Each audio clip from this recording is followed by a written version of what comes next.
What is ABC and how can I utilize it for access control? What is ABAC and how do I use it? ABAC and how do I use it? Yeah, so ABAC is our attribute-based access control. So we saw how we could use this get full access token API to get tokens for users uh, by assigning them to various groups and stuff like that.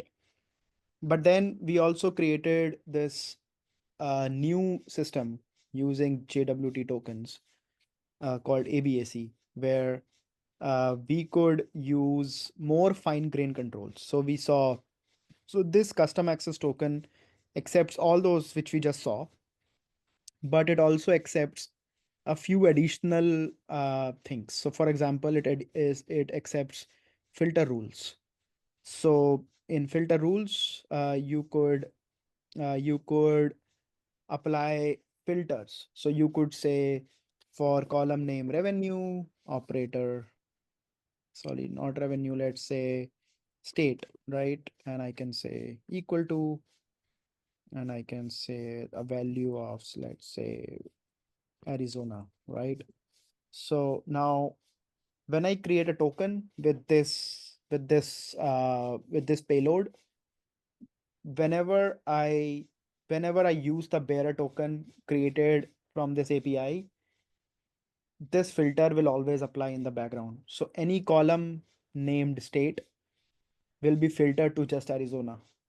So this are used for, basically you can use this to control access uh, for any user. So it's not just limited to filters. You can also pass parameters via parameters.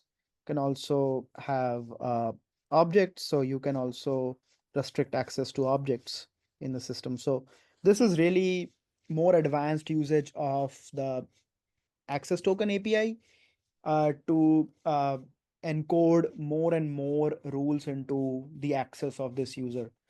Uh, because these rules can go beyond just groups, right? Because with groups you can control access to objects and control some permissions or privileges for the user, but data access you still have to do via some other RLS method.